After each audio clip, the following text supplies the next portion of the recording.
Nah, Otojogis, kita masih berada di Japan Mobility Show 2025 bersama dengan Honda Indonesia, dan di sini kita bisa melihat langsung mobil yang sebenarnya sudah dikonfirmasi akan masuk ke Indonesia, yaitu mobil yang satu ini. Iya, ini adalah the all new Honda Prelude. Iya, nama legendaris Prelude akhirnya dibangkitkan kembali oleh Honda dalam bentuk sebuah sport coupe hybrid yang harusnya tidak hanya fun to drive karena tetap masih ada darah dari Civic Type R di mobil ini, tapi juga irit. Iya, karena sejatinya dia adalah sebuah hybrid.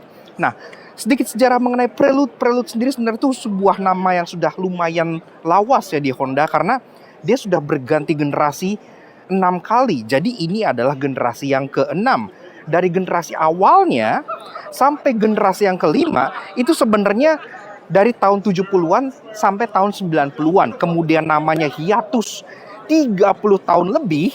Iya, jadi cukup lama nama ini absen.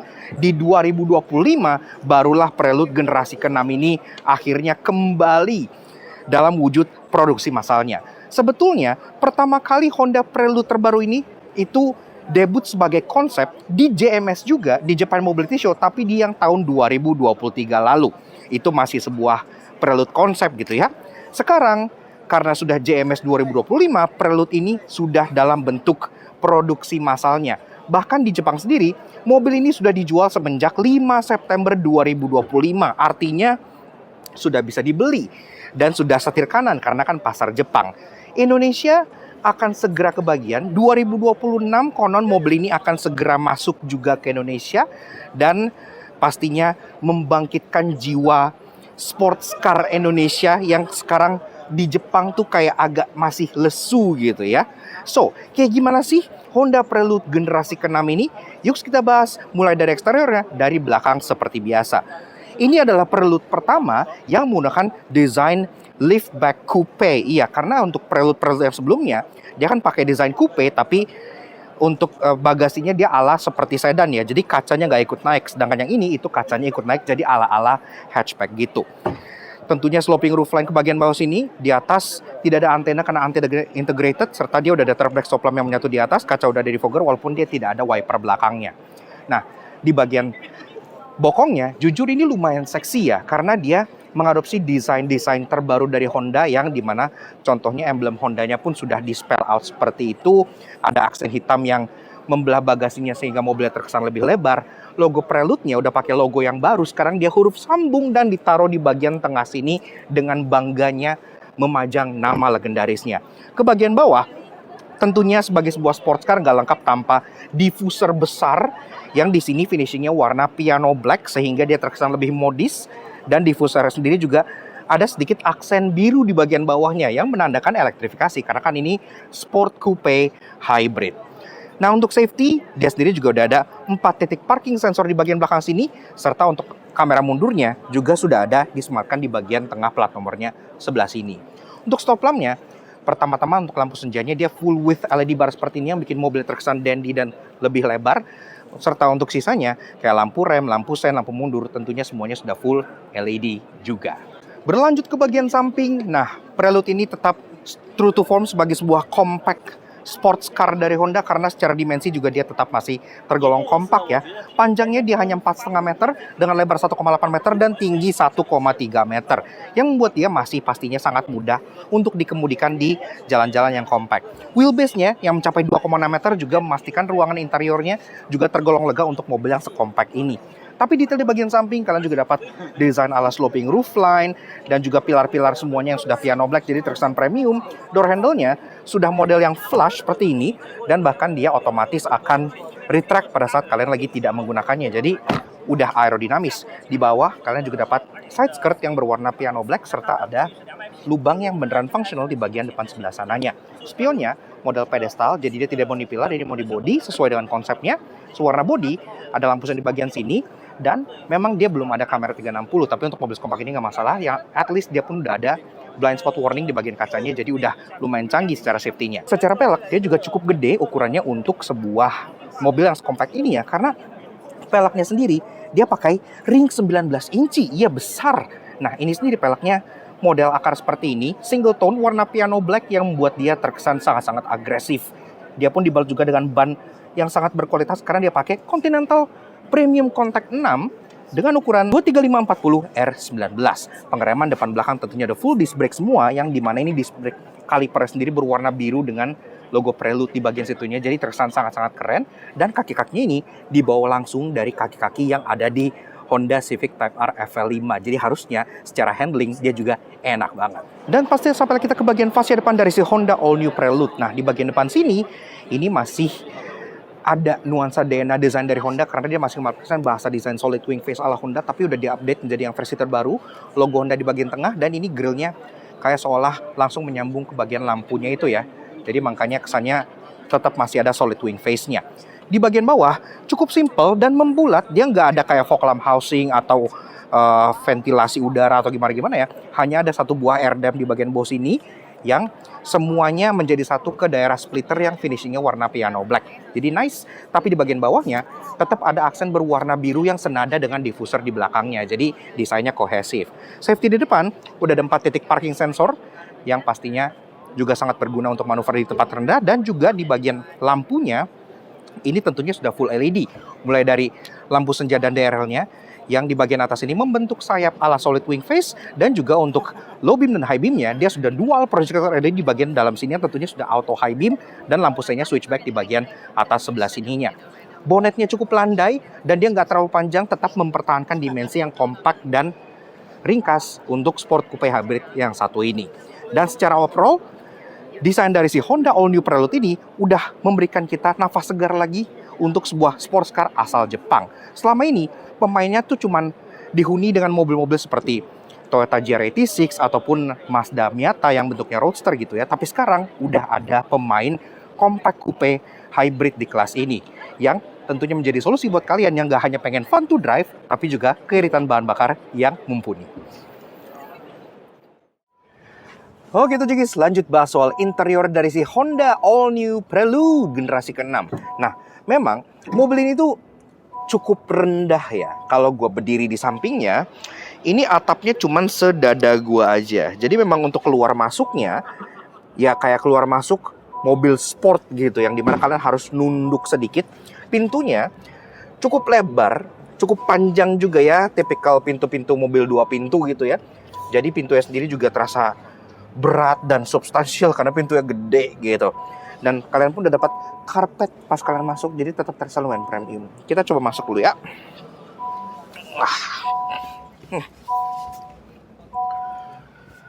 Wah, tapi solid tuh pas pintu ditutup. Nah, sobat kita juga terasa duduk di interior dari Honda All New Prelude. Nah, pertama-tama sebelum gue bahas desain, fitur, dan ada apa di sini, kalau misalnya kalian pengen tahu update terbaru mengenai Honda, kalian bisa check out Instagramnya Hondaisme, karena kita pun hadir di JMS 2025 bersama mereka. Dan jujur, secara desain, interior Prelude ini tuh simple sebenarnya, tapi senada dengan Honda-Honda kekinian, dan secara kualitas juga udah nice gitu ya. Jadi pertama-tama dia interior tuh two-tone, kombinasi antara warna hitam dengan warna ivory seperti ini yang gue suka. Jadi ada aksen warna terangnya, bikin interiornya tuh kesannya mewah gitu, premium, gak full black yang terlalu sporty banget gitu kan. Di atas tentunya sudah soft touch materials, di bawah sini juga yang aksen ivory sudah soft touch materials. Bahkan kalian dapat multicolor stitching ya. Jadi stitchingnya berwarna biru di bagian sini dengan emboss Pureryudo yang ada di bagian depan passengernya sini. Desain ventilasi AC ini seperti desain ventilasi AC kekiniannya Honda, sama seperti Civic gitu ya, cuman beda di bagian mesh-nya aja. Udah ada floating hazard di bagian tengah, dan desain climate control-nya pun juga senada dengan Honda-Honda kekinian, CR-V, Civic, City.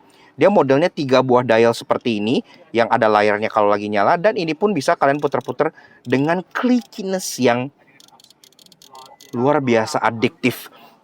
AC-nya sendiri juga sudah lengkap, tentunya auto climate control dengan arah sembur ke depan, ke kaki, ke kepala, dengan defogger depan belakang semuanya sudah ada. Dan ini pun ke bawah, karena dia modelnya kayak high console gini ya, jadi terasa sangat terpisah antara driver dengan passenger. Kalian terasa seperti naik di sebuah sports car yang sebenarnya gitu ya, tidak terinterupsi. Tapi Tetap dapat aksen two tone lagi. Jadi di bagian tengah sini kalian dapat aksen warna ivory dengan stitching warna biru dan champagne lagi di bagian sininya gitu ya. Yang sehingga kalau misalnya kalian kena kaki, kena dengkul gitu ya, di sini kena paha, ini pun tetap empuk karena ini soft pad. Jadi nice. Di bagian tengahnya kalian dapat dua belah USB Type-C, ada yang satu buat charging, yang satu buat input multimedia, serta 12 volt socket. Dan bicara soal multimedia, sebenarnya ini head unit OEM Honda kekinian yang sama dengan teman-temannya Civic gitu ya, CR-V yang di Jepang. Jadi harusnya head unitnya sudah support smartphone connection, bahkan dia sudah ada Google Assistant juga. Jadi udah nice. Dan di sini juga ada lagi-lagi putar-putaran klikinya di sini gitu. Di bawah kalian dapat wireless charger, dan di belakang di sini ada pengaturan persneling atau shifter yang sudah pakai shifter model tombol. Iya, jadi ini desainnya pun sama seperti shifter CR-V yang di Jepang dan juga shifternya N1E gitu ya. Yang di depan tuh P, di tengah R kalian tarik ke belakang, N dan D-nya di bagian paling bawah. Nah, di bagian kanan ada electric parking brake dengan auto hold, di bagian kiri ada drive mode, dan ada tombol spesial nih yang tulisannya S Plus. Iya. Jadi kan mobil ini otomatis, tapi konon S Plus ini bisa mensimulasikan gigi dan bisa bikin mobil ini jauh, katanya rasanya lebih natural dibandingkan CVT Honda kebanyakan gitu ya. Jadi S Plus ini adalah mode yang nanti kita akan coba pada saat kita test drive mobil ini abis ini. Nah, ke belakang ada dua buah cup holder dan ada armrest yang posisinya pas kalau misalnya kalian pengen nyetir nyantai. Kalau dibuka di dalamnya juga ada glove box. Dan lanjut ke bagian joknya. Joknya juga sama, jadi dia two tone. Di bagian tengah dia motif perforated warna hitam, tapi di bagian samping dia ada aksen warna ivory-nya dengan multicolor stitching. Di bagian atas ini pun walaupun dia modelnya tuh kayak sport bucket seats yang ala jok pocong, tapi headrestnya bisa kalian adjust. Jadi headrest ini bisa kalian naikin nih. Lucu banget. Jarang banget gue lihat jok model pocong yang headrestnya tuh bisa di adjust. Termasuk ada aksen silver juga di sini dan ada emboss Preludo di bagian headrestnya sini. Jadi terkesan sangat eksklusif. Nah, pengaturan joknya di sini pengaturannya memang masih manual ya. Ya mungkin untuk weight saving kali, jadi nggak mau taruh terlalu banyak electrical di bagian sini. Tapi pengaturan joknya sendiri juga udah lengkap. Kalian pengen seriding, kalian pengen reclining, ini juga ada gitu ya. Dan kalian pengen Sito Haito Adjusta, bisa naik turun dengan sangat mudah. Setirnya pertama-tama pengaturannya udah bisa Tiruto dan teleskopik. Iya, jadi udah lengkap. Dan setirnya sendiri memang by design mirip dengan setir-setir Honda kekinian lagi. Jadi dia palang tiga seperti ini gitu ya. Tapi bedanya ini flat bottom. Jadi di bagian bawahnya ini rata, terasa lebih sporty. Dan dia ada 12 hour marker di bagian jarum jam 12 yang finishingnya suede. Setirnya sendiri juga sama, finishing untuk bagian stitchingnya dia berwarna biru. Dan tombol-tombolnya sudah lengkap. Di bagian kiri udah ada audio steering switch dan kontrol untuk MID-nya. Di bagian kanan ada cruise control yang tentunya sudah adaptive cruise dan sudah lengkap dengan Honda Sensing sampai adaptive cruise control dan lane keeping assist di sini pun juga sudah ada. Di belakang ada paddle shifter yang ini besi. Jadi kalau kita pegang tuh paddle shifter tuh dingin gitu, enak gitu ya. Benar-benar terasa seperti premium experience. Lampu sudah auto, wipers sudah auto, speedometer udah full layar yang memang saat ini mati. Dan juga ada tombol start stop button, ada kartu ETC ini nanti mode global mobile nggak ada. Dan juga ada untuk pengaturan kecerahan untuk instrumen panelnya. Door trim dari atas sampai bawah memang hanya dipisahkan dengan satu warna ivory di bagian tengahnya, yang dimana power window-nya sudah all auto kanan dan kiri, dan power window tentunya hanya ada dua. Dan pastinya di sini pun ada pengaturan spion yang ini udah common part dari zaman kapan tahu ini dipakai tombolnya untuk mengatur spion dan untuk melipatnya. Honda being Honda, tapi ya nggak masalah. Nah, ke bagian atas dia model atau warna dari si finishing atapnya ini warna hitam ya. Jadi memang terasa sporty walaupun warna hitam gini efeknya bikin interior terkesan sedikit lebih sempit. Tapi kalau misalnya kita turunin joknya di sini, dia posisinya joknya tuh enak gitu. Maksudnya untuk badan gua yang bebelak aja gitu ya, ini tuh sangat memeluk dan sangat enak banget. Nggak terasa kayak kebanyakan jok sports car yang keras dan nggak dailyable. Ini joknya sangat dailyable sekali gitu. Enak buat didudukin, memeluk badan dengan sempurna. Gak heran banyak sekali orang yang beli Prelude di Jepang rata-rata adalah boomer dengan umur 50 tahun ke atas. Di sini kaca tengah pun sudah elektrokromatik dan pastinya ada overhead console yang lampunya sudah full LED semua, dan juga ada tempat penyimpanan kacamata untuk kacamata hitam para boomer yang beli mobil ini, dan juga dua buah sun visor yang sun visornya sendiri juga warna hitam, termasuk dia pun ada kaca dan ada lampunya yang lampunya masih bohlam biasa. Sebetulnya mobil ini punya jok belakang. Gue bilang punya ya, tapi bukan berarti bisa dipakai gitu. Jok belakang ini gue anggap sebagai emergency seats aja. Kalau kalian misalnya bawa anak kecil, masih bisa sila di belakang. Atau kalau misalnya kalian pengen colokin child seats, itu juga masih bisa di belakang karena udah ada ISOFIX tethering point-nya. Tapi kalau seandainya misalnya pengen orang dewasa duduk di situ, menurut gue agak sulit. Oke, lanjut bahas soal bagasi dari si Honda Prelude. Nah, untuk bukanya kalian bisa langsung rogoh di bagian huruf N Hondanya sini ya. Dan ini pun electric popper, kalian tinggal angkat aja. Dan seperti yang gue bilang, Prelude generasi ke-6 ini adalah Prelude yang pertama yang mengaplikasikan desain liftback coupe. Iya, artinya apa? Artinya dia kebukanya tuh ala hatchback. Sampai kaca-kacanya itu pun ikut kebuka.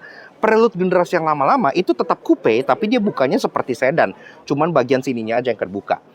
Kalau desainnya seperti liftback begini, itu artinya kan praktikalitasnya juga jauh lebih besar gitu ya. Karena openingnya itu jadi gede banget. Nah, mendekat sedikit Bang.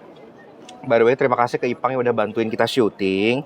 Nah, di sini bagasinya juga untuk ukuran sebuah sport compact gitu ya. Ini cukup banget loh, lumayan gede gitu ya. Bahkan kalau misalnya kalian beli mainan mobil ini, itu salah satu aksesoris yang bisa kalian masukin ke sini adalah golf bag. Iya, kenapa? Karena di bagian belakang sini, ini kan kalian bisa turunin joknya langsung dari sini gitu kan.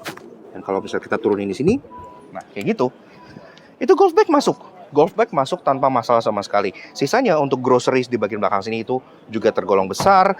Dan kalau kita misalnya angkat bagian sini, ini juga masih ada ya, ini sih penyimpanan yang nggak terlalu gimana ya. Tapi secara overall, ini bagasinya juga udah gede banget. Dia pun udah ada lampunya, dua LED, udah ada dua buah hook yang kalian bisa gantungin belanjaan. Dan juga ada tethering points di bagian sini untuk kalian ngikat-ngikat sesuatu. Ya, jadi untuk sebuah sport compact yang terasa sporty, ini masih cukup praktikal buat kalian pakai harian. Walaupun memang ini nutup bagasinya, dia belum power tailgate, jadi nutupnya harus manual seperti ini. Tapi udahlah ya, weight saving. Nah, Tojangki, sebetulnya pada saat kami di Jepang, kami diberi kesempatan untuk mencoba si Honda Prelude ini langsung di test tracknya Honda. Tapi memang tidak boleh direkam atau divideokan. Jadi gue akan cerita sedikit ya, bagaimana soal si Prelude ini. Memang bodinya yang berbentuk coupe dengan siluetnya yang seperti glider membuat kalian berpikir seperti seolah mobil ini adalah mobil yang handling oriented. Tapi sebenarnya ini lebih berasa seperti sebuah Grand Touring coupe. Iya, coupe yang enak untuk dipakai jalan jauh. Karena walaupun sasis dan kaki-kakinya diambil langsung dari Civic Type R, tapi kan dia bermesin hybrid yang sangat halus dan smooth juga. Ditambah lagi dengan transmisinya yang punya S plus shift yang bisa bikin mensimulasikan ala rasa dual clutch di otomatis konvensional. Jadi benar-benar terasa enak gitu ya. Shiftingnya cepet, seamless, dan terasa sangat-sangat halus. Tapi bukan berarti mobil ini slouch, karena mesin 2000 cc hybridnya itu yang serupa dengan Civic Hybrid ya, bertenaga 200 horsepower yang lebih dari cukup sebenarnya untuk bikin mobil ini melaju 0-100 di 8 detikan. Memang bukan yang kenceng banget, tapi udah cukup buat bikin kita senyum di balik kemudinya. Kebetulan juga secara handling dia sharp tapi masih forgiving, jadi enak buat dipakai di misalnya pegunungan gitu ya, liku gitu, enak banget. Ditambah untuk pengeremannya yang sudah Brembo 4 piston, bikin dia mengerem dengan sangat presisi juga. Mobil ini dilengkapi dengan sistem adaptive dampers yang bisa disesuaikan dengan 4 mode berkendaranya, yang artinya bisa banget sesuai dengan medan yang sedang kalian lewati.